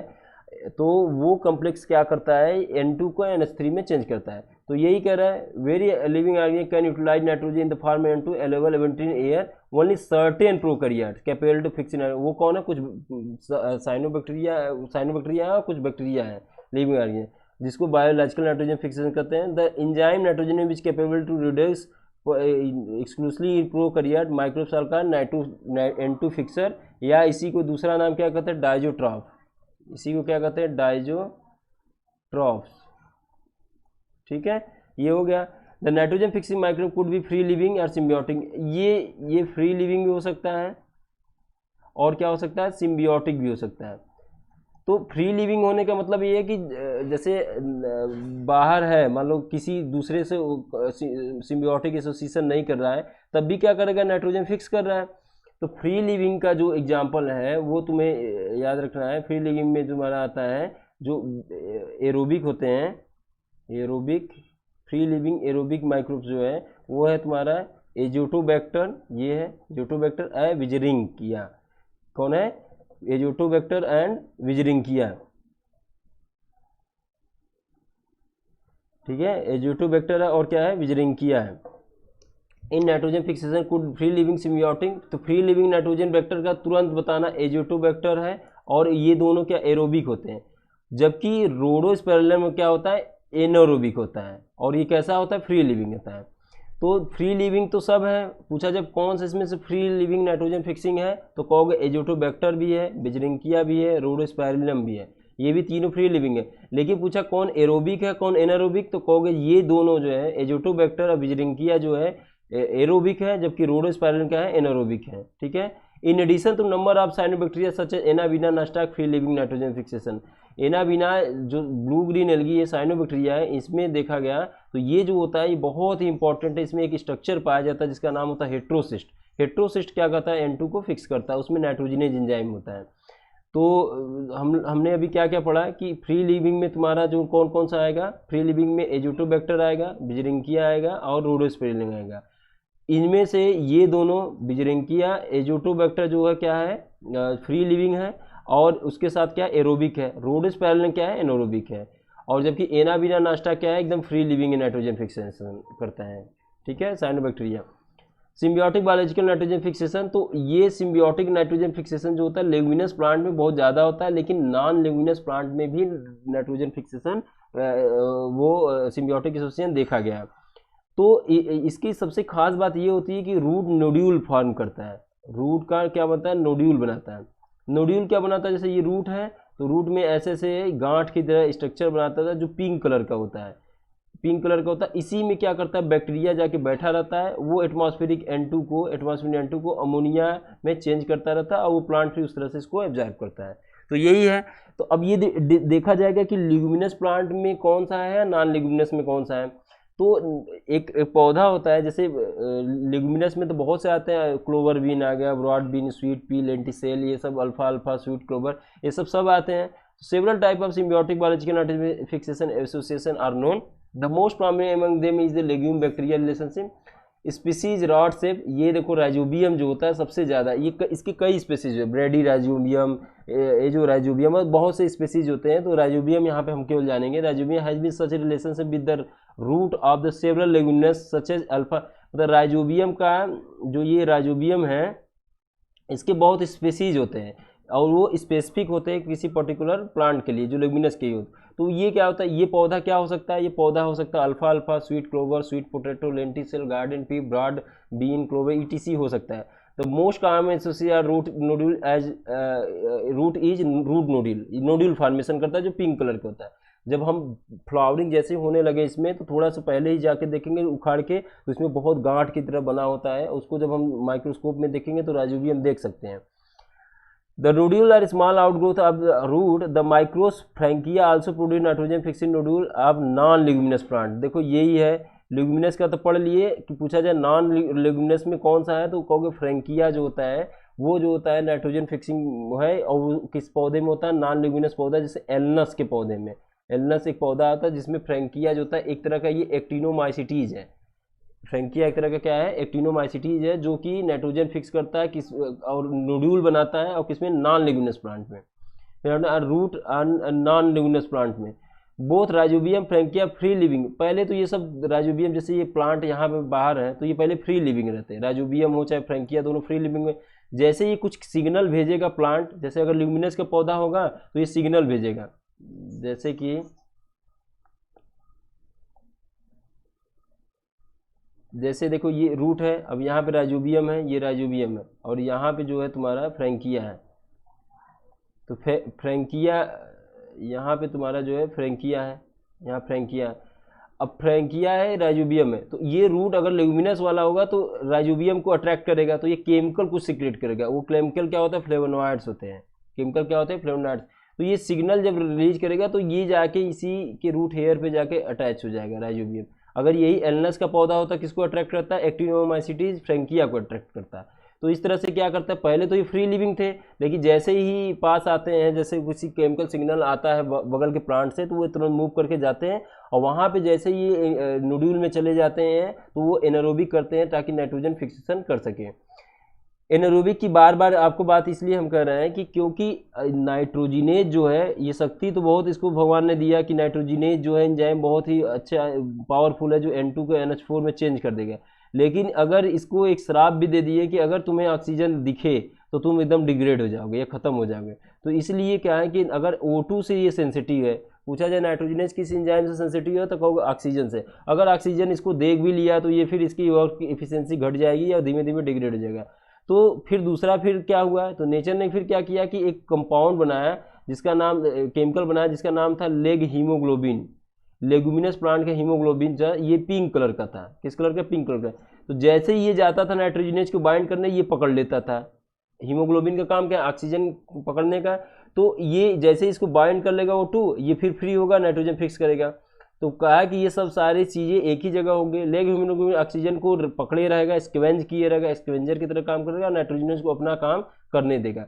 तो ये पूरा हो गया तुम्हारा कि कैसे बचाता है। अगर मान लो ऑक्सीजन तो हर जगह है, उससे बचाने के लिए प्लांट क्या करता है? लेग हीमोग्लोबिन बनाता है।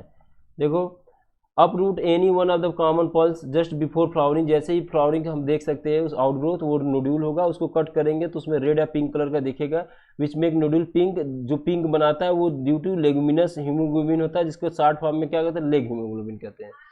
नोड्यूल फॉर्मेशन कैसे होता है? तो नोड्यूल फॉर्मेशन के लिए हम क्या काम करते हैं? सबसे पहला क्या काम किए हैं, नोड्यूल जब फॉर्म करना है तो नोड्यूल फॉर्मेशन के लिए सबसे पहले यहाँ इंट्रैक्शन थोड़ा देख लेते हैं। जैसे देखो ये जो है ये रूट हेयर है, इपिडर्मल सेल का आउटग्रोथ है, रूट हेयर है। ये बैठा हुआ है, बैक्टीरिया यहाँ पे सॉइल में पड़ा हुआ है। बैक्टीरिया कुछ नहीं करेगा जब तक ये सिग्नल ना भेजे। तो सिग्नल रूट क्या भेजा? रूट हेयर क्या? फ्लेवोनॉइड भेजा। जो सिग्नल जो है वो क्या होता है? फ्लेवोनॉइड को भेजा। कौन? ये सिग्नल कौन देता है? रूट हेयर या रूट जो होगा ये सिग्नल भेजा। अब यहाँ बैक्टीरिया चुपचाप बैठा हुआ था, और कैसा था वो बैक्टीरिया? राइजोबियम चुपचाप बैठा था और फ्री लिविंग था। ये देखा कि यहाँ तो फ्लेवोनॉइड आ गया। तो ये क्या काम किया, जो इसमें इसके सरफेस पे एक प्रोटीन होता है जिसको कहते हैं रिक एडेसिन। क्या कहते हैं? रिक एडेसिन प्रोटीन। अब ये जाएगा अडेसन कर देगा। ये किसके कीमोट्रॉपिक मूवमेंट हुआ? केमिकल ये सिक्रेट किया, कौन? रूट हेयर फ्लेवोनॉइड्स का, उसको ये पहचाना रिक एडेसिन और तुरंत मूव करने लगा, इसकी तरफ पास आने लगा। जैसे ही पास आया, रूट एडेन के पास आया, तो ये जो होता है इसके अंदर जो रूट होता है, ये जो बैक्टीरिया होता है, जैसे ये बैक्टीरिया है इसके अंदर डीएनए है, इसके डीएनए में एक जो होता है नॉड जीन होता है। क्या कहते हैं? Nord gene. नॉड जीन का काम क्या होता है? नोडुलेशन के लिए। किसके लिए होता है? नोडुलेशन के, नोड्यूल फॉर्मेशन के लिए। तो नॉड जीन बहुत तरह के होते हैं, डी के ऐसे करके बहुत से नॉड जीन होंगे। ये सिक्रेट करते हैं नॉड फैक्टर। क्या सिक्रेट करते हैं? Nord factor. नॉड फैक्टर अब क्या करेगा? इसको इंड्यूस करेगा कि कर्ल होने के लिए, रूट हेयर कर्लिंग के लिए। पहला काम क्या हुआ? पहला जैसे ही पास थे तो फ्लेवोनॉइड रिलीज किया, रिक एडेसिन इसको सेंस किया और ये कीमोट्रॉपिक मूवमेंट करके पास पहुंच गया। पास पहुंचने के बाद क्या किया? दूसरा अपने में चेंज इसने क्या किया? फ्लेवोनॉइड की वजह से अपने अंदर जो जीन था नॉड जीन, जो नोड्यूल बनाने में मदद करता है, उसको क्या करा है? एक्सप्रेस किया। एक्सप्रेस करने के बाद क्या हुआ? उसको क्या रिलीज किया है? जो क्या नॉड फैक्टर रिलीज किए। अब ये नॉड फैक्टर जो होगा क्या करेगा? नोड्यूल फॉर्मेशन में मदद करेगा। नॉड फैक्टर क्या करेगा? नोड्यूल फॉर्मेशन में मदद करेगा। उससे पहले क्या होगा? सबसे पहले जैसे ही सिग्नल लिया, रिक एडेसिन जाके चिपका और वहाँ पे और नॉड फैक्टर एक्सप्रेस किया, नॉड फैक्टर जैसे ही आया तो यहाँ पे रूट हेयर कर्लिंग हो गया। सबसे पहले रूट हेयर का क्या हो जाएगा? कर्ल हो जाएगा, टेढ़ा हो जाएगा। जब रूट हेयर कर्लिंग हो गई, फिर उसके बाद क्या हो गया कि ये एक सेलुलोजिक, किसका? सेलुलोज का बना होता है, सेलुलोजिक इन्फेक्शन थ्रेड बनाता है। ये देखो, ये इन्फेक्शन थ्रेड बना है और कहाँ जाएगा? इनर कार्टेक्स में या पेरीसाइकिल तक चला जाएगा। उसके बाद जैसे ही ये जब बना लेता है, जब यहाँ पे, अब यहाँ जैसे ही इन्फेक्शन थ्रेड बन गया, अब इसी की तरह जगह से क्या होगा, बैक्टीरिया जो है तुम्हारा राइजोबियम जो है इंटर कर जाएगा। इसका जो अटैचमेंट होता है ये हर स्पेसीज में अलग होता है, हो सकता है इस तरह से अटैच हो, दूसरी तरह से भी अटैच हो सकता है। ये एक्चुअली राड से बैक्टीरिया होता है और ग्राम निगेटिव बैक्टीरिया होती है। राइजोबियम एक तरह का क्या है, ग्राम निगेटिव बैक्टीरिया राड से होती है। तो जैसे ही आया ये नोड्यूल फॉर्मेशन है, और यहाँ पे तेजी से क्या हुआ, डिवीजन शुरू कर दिया, कहाँ पे, इस सेल में, और ऐसा नोड्यूल, मेच्योर नोड्यूल बना दिया। और जब बाहर से देखेंगे तो गार्ड की तरह होगा, इसी में क्या होगा, लेग हीमोग्लोबिन होगा जो पिंक कलर का अपीयर होगा। कुल मिला जुला के हमने ये देखा कि जो प्लांट होता है उसमें जो बैक्टीरिया है उसमें दो तरह के जीन हैं। वो कौन कौन से हैं, एक तो है नीफ जीन। नीफ जीन क्या होता है, ये एंजाइम बनाता है तुम्हारा कौन सा, नाइट्रोजिनेज। और जो दूसरा है nod factor, nod gene. Nod gene क्या बताया था, नोडुलेशन जीन। नोडुलेशन जीन जो नोड्यूल बनाने में मदद करता है। अब देखो यहाँ पे कि ये सब सारी बात, इन्फेक्शन थ्रेड बन गया, ये चला गया अंदर, डिवीजन किया, नोड्यूल मेच्योर नोड्यूल बन गया। यहाँ पे जब सेल के अंदर ये चला जाता है, अब देखो यहाँ पे थोड़ा सा इधर देख लेते हैं क्या होता है, बस ये समझ लोगे तो हो जाएगा। देखो जैसे ही ये सेल के अंदर गया, ये प्लांट सेल है, ये तुम्हारा कौन सा सेल है, प्लांट सेल। प्लांट सेल ही तुम्हारा क्या होस्ट है, उसी में बैक्टीरिया आया हुआ है, उसी में बैक्टीरिया आया हुआ है। तो जैसे ही बैक्टीरिया आ गया यहाँ पे, राइजोबियम आ गया यहाँ पे, तो ये क्या करता है, एक मेम्ब्रेन बना के अपने आप को अलग कर लेता है इसी होस्ट सेल के साइटोप्लाज्म में। एक मेम्ब्रेन बना के अलग कर लिया अपने आप को। अब यहाँ पे जो था तुम्हारा जो न्यूक्लियस है, इसका जीनोमिक डीएनए है, इन सब से क्या बनता है, एक बनता है ग्लोबिन प्रोटीन बनता है। किससे, तो होस्ट के डीएनए से। ग्लोबिन प्रोटीन कहाँ से बनेगा, होस्ट के डीएनए से। और ये सीक्रेट करता है जो तुम्हारा ये बैक्टीरिया है, ये सब बैक्टीरिया है। बैक्टीरिया जो है ये सीक्रेट किया तुम्हारा हीम, क्या सीक्रेट किया, हीम। और ये दोनों मिलके बना क्या, हीमोग्लोबिन। हीमोग्लोबिन, हीमोग्लोबिन जो बना, ये चूंकि लेगुमिनस, और किस कलर का ये बना है, पिंक कलर का। और ये कहाँ था, चूंकि लेगुमिनस प्लांट में था तो इसलिए इसका नाम पड़ गया लेग हीमोग्लोबिन। यहाँ पे क्या होगा, अब पूछा जाए कि बताओ N2 आएगा तो कहाँ फिक्स होगा, इस साइटोप्लाज्म में फिक्स होगा कि इस मेम्ब्रेन के ऊपर। तो जो जैसे ये जो मेम्ब्रेन है, इस मेम्ब्रेन का नाम है पेरीबैक्टीरियोइड मेम्ब्रेन। पेरीबैक्टीरियोइड मेम्ब्रेन होता क्या है, देखो जो इन्फेक्शन थ्रेड जो बना था उससे गया, जब बैक्टीरिया आया तो सेल के अंदर इंट्रोड्यूस कर लिया। तो जैसे साइटोप्लाज्म में गया तो अपने देखा कि अब बच नहीं पाएंगे, तो बचने के लिए इसने क्या काम किया, एक मेम्ब्रेन का कवरिंग ले लिया अब इस सेल के अंदर, और उसी में उसको क्या कहते हैं, पेरीबैक्टीरियल स्पेस हो गया। और अब जब पेरीबैक्टीरियल स्पेस हो गया, इसी के अंदर जो होगा तुम्हारा नाइट्रोजन। अब यहाँ पे देखो लेग हीमोग्लोबिन है, अब जैसे N2 आएगा यहाँ फिक्स होगा, ये तुरंत ऑक्सीजन भी आएगा, कहेगा हम भी जाएंगे, तो हीमोग्लोबिन इसको तुरंत पकड़ लेगा, स्कैवेंज कर लेगा। तो हीमोग्लोबिन का, लेग हीमोग्लोबिन का काम क्या है, O2 का स्कैवेंजर का, और N2 सीधे इसमें जाएगा। इसी बैक्टीरिया के अंदर ही तो नीफ जीन है, यहाँ पे यहीं पे N2 फिक्सेशन होगा, यहीं पे अमोनियम बनेगा। ये दोनों मिलके बनाते हैं लेग हीमोग्लोबिन। ग्लोबिन बनता है होस्ट सेल के प्लांट सेल से, और हीम बनता है किससे, बैक्टीरियोइड से, ये बैक्टीरिया से। तो ये दोनों मिलके लेग हीमोग्लोबिन बनाता है जो ऑक्सीजन को पकड़ लेता है, N2 यहाँ पे फिक्सेशन हो जाता है। तो यही है पूरा कि जो इस सेल के अंदर जो होता है, ये host cell, plant host cell के अंदर क्या होता है, बैक्टीरिया बहुत अपनी जाके कॉपी बना लेती है और क्या करता है, इस तरह से करता है।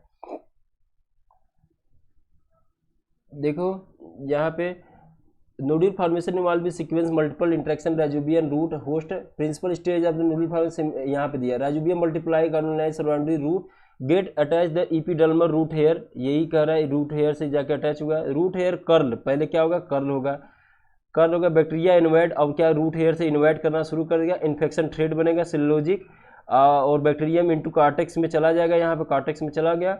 And then initial nodule formation cortex में होता है, फिर उसके बाद पेरीसाइकिल में चला जाता है। Then bacteria release from the thread, उसी थ्रेड के माध्यम से जाता है अंदर, वहाँ से रिलीज हो जाता है, which lead to differentiation specialised nitrogen fixing cell. अब जैसे ये आया होस्ट में आ गया, जो ये भी पढ़ रहे थे, स्पेशलाइज होस्ट के अंदर आ गया, तो ये होस्ट के अंदर यहीं पे है, ये देखो ये होस्ट के अंदर आ गया है यहाँ पे।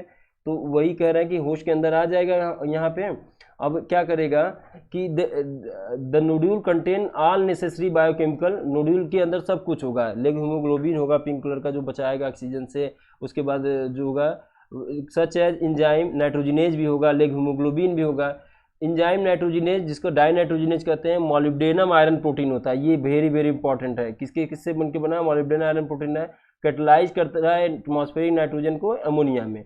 The first stable product of nitrogen fixation, biological nitrogen fixation क्या है? अमोनिया ही होता है, वही जो पढ़े हैं अभी।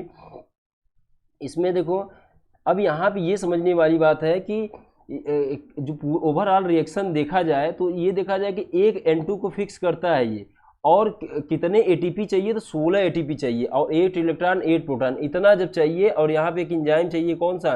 नीफ जीन से जो बनता है, कौन सा है? नाइट्रोजिनेज इंजाइम, नाइट्रोजिनेज इंजाइम चाहिए। तो ये अमोनिया बन गया और H2 बन गया, और ये ATP जो यूज हुआ वो मिल गया रॉ मटेरियल में। यहाँ तुम्हें ध्यान देने वाली बात है, जितना N2 फिक्स कर रहे हो उतना H2 बाहर निकल रहा है। इसका मतलब यहाँ नाइट्रोजिनेज के साथ हाइड्रोजिनेज एक इंजाइम भी वर्क करता है। ये जब आगे क्लास में पढ़ोगे कभी हायर में तो तुम्हें ये दिखेगा कि N2 जितना फिक्स होगा उतना H2 होता है, क्योंकि एक साइकिल चलती है, इसी से कपल्ड साइकिल होती है जो हाइड्रोजिनेज में हाइड्रोजन को इवोल्यूशन करता है। तो ये याद रखना, अगर 5 N2 फिक्स होगा तो कितना H2 निकलेगा? 5 H2 निकलेगा भी, ठीक है। एक N2 को फिक्स करने में 16 ATP लग रहा है, तो एक N2 फिक्स कर रहा है, कितना अमोनिया बन रहा है? 2NH3 बन रहा है, तो कितना ATP में? 16 ATP में। अगर मान लो एक NH3 बना रहा हो तो कितना ATP लगेगा? 8 ATP। एक NH3 बनाने में कितना ATP लगेगा? 8 ATP। ये जो इंजाइम होता है ये स्टेप वाइज होता है, धीमे धीमे होता है, और इसमें रिडक्शन प्रोसेस होता है ना। तो जैसे देखो इंजाइम नाइट्रोजिनेज आया, N2 आया, N2 को लिया यहाँ पे, जैसे बाइंडिंग सबस्ट्रेट हो गया, पहले 2H आया, फिर 2 आया, 2 आया, तो 2 2 4 6 यूज हुआ। और 2 कहाँ गया? 2 तो यही हाइड्रोजन बन गया ना, तो 2 6 हो गया। यहाँ रिडक्शन होता गया, रिडक्शन होता गया, और यहाँ पे फाइनली NH3 करके अलग अलग कर दिया। देखो N डबल बॉन्ड N, यहाँ पे एक H जुड़ा, और फिर एक ये हटा दो तो N डबल बॉन्ड ये हो गया, फिर ये हटा दोगे तो N ट्रिपल बॉन्ड, जैसे ये बन गया है, ऐसे बन गया यहाँ पे nitrogen. The enzyme nitrogen highly sensitive to molecular oxygen require anaerobic condition चाहिए होगा, तो उसके लिए लेग हीमोग्लोबिन है ही है, जो कि क्या करता है? इसको देता है। अब आते हैं बात, जो अमोनिया होता है, अब जैसे NH3 बन गया, अब क्या होगा NH3 का? या NO3 बन गया, नाइट्रेट बन गया, क्या होगा? तो जाहिर सी बात है, जो नाइट्रोजन कंटेनिंग कंपाउंड हमारे बॉडी में है वो है मेनली कौन? अमीनो एसिड है। तो हमको चाहे नाइट्रेट बन जाए चाहे अमोनियम बन जाए, इसको अमीनो एसिड में जोड़ देना है। किस में जोड़ देना है? अमीनो एसिड में। अब जब अमीनो एसिड में जुड़ गया तो ये पार्ट हो गया सेल के बायोमॉलिक्यूल का पार्ट हो गया। तो मतलब कि जो रॉ मटेरियल था, नाइट्रेट लाओ चाहे नाइट्राइट लाओ चाहे अमोनियम लाओ, उसको हमको अमीनो एसिड से जोड़ देना। अब किस अमीनो एसिड से जोड़ना है ये आगे देखना है। देखो फेटा, अगर मान लो नाइट्रेट इंतजार करेगा तो फिर क्या, नाइट्रेट का रिडक्शन करते करते हम अमोनियम तक लेकर आएंगे। At physiological pH the ammonia is protonated, तो इसलिए हम इसको इस फॉर्म में लिखेंगे। While most of the plant assimilate nitrate as well as ammonium, दोनों करते हैं। The latter quite toxic, ammonium बहुत टॉक्सिक होता है अगर ज़्यादा होगा, तो इसलिए उसको एब्जॉर्ब करके अमीनो एसिड में रख लेना है। Synthesis amino acid in plant there are 2 main way to take place, पहला रिडक्टिव एमिनेशन और दूसरा ट्रांसएमिनेशन। अल्फा कीटोग्लूटारिक एसिड, अगर आप कभी पढ़े होंगे रिस्पायरेशन में, अगर थोड़ा सा भी याद होगा आपको, alpha ketoglutaric acid the oxalic acid, citric acid, फिर alpha ketoglutaric acid, succinic acid, ये था तुम्हारा Krebs cycle. Oxaloacetic acid, citric acid, alpha ketoglutaric acid जो 5 कार्बन का था, फिर सक्सिनिक एसिड, फिर मैलिक एसिड। ये यहीं पे, ये तो इसका पार्ट है ही है, साथ में यहाँ ये अमोनियम को भी रखता है और ये साइकिल चलाता है। और किसकी मदद से? NADPH2 के मदद से। ये क्या करता है? इसको ग्लूटामेट में चेंज कर देता है। किसको? अल्फा कीटोग्लूटारिक एसिड को अगर अमोनियम दे देंगे। क्रेब्स साइकिल वाला है, इंटरमीडिएट है। तो जो क्रेब्स साइकिल है एक तरह का क्या, एम्फीबोलिक पाथवे होता है, क्योंकि वो बहुत से अलग रिएक्शंस को भी के लिए इंटरमीडिएट देता है। तो हमेशा वो कैटाबोलिक ही नहीं कर सकते, उसको एम्फीबोलिक कहते हैं, एनाबोलिक भी कैटाबोलिक भी। तो अब ये जो आगे बातें, रिडक्टिव एमिनेशन हम देखते हैं कि कैसे होता है रिडक्टिव एमिनेशन। तो देखो सबसे पहला काम क्या कर देना है, तो हमको सबसे पहला ये करना है कि यहाँ पे जैसे हमने किया, अल्फा कीटोग्लूटारिक से अमोनियम जोड़ दिया, और एक एंजाइम था कौन सा? ग्लूटामेट डिहाइड्रोजनेज, आ गया ग्लूटामेट में, आ गया तुम्हारा अमीनो एसिड में। अब इसका काम खत्म, जो नाइट्रेट था अमोनियम था उसका काम खत्म हो गया।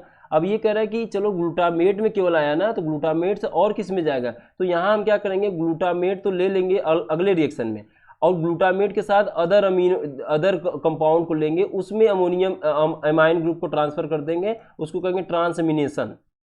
तो सबसे पहला देखते हैं डिडक्टिव में, in process ammonia react with alpha ketoglutamate from glutamic acid indicate the equation given, ये हो जाता है। ट्रांसएमिनेशन में जैसे ग्लूटामेट बन गया, ग्लूटामेट क्या करेगा, किसी अमीनो एक्सेप्टर को, जैसे ये अमीनो डोनर था क्योंकि इसके पास अमीनो एसिड है, तो ये एक्चुअली कौन है, ग्लूटामिक एसिड या ग्लूटामेट है। अब अमीनो एक्सेप्टर आया तो इसको ये अमीनो ग्रुप दे दिया, जब अमीनो ग्रुप दे दिया तो ये फिर क्या होगा, इसके पास अमीन हो गया तो ये भी अमीनो एसिड बन गया।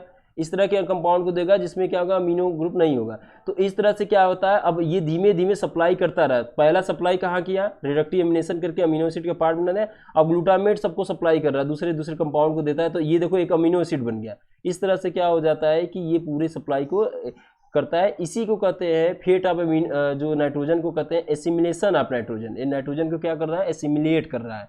तो ये इसी को ट्रांसमिनेज एंजाइम यहाँ पे काम करता है, जो कि क्या करता है कि इसको एक्सेप्टर को डोनर से एक्सेप्टर में दे देता है।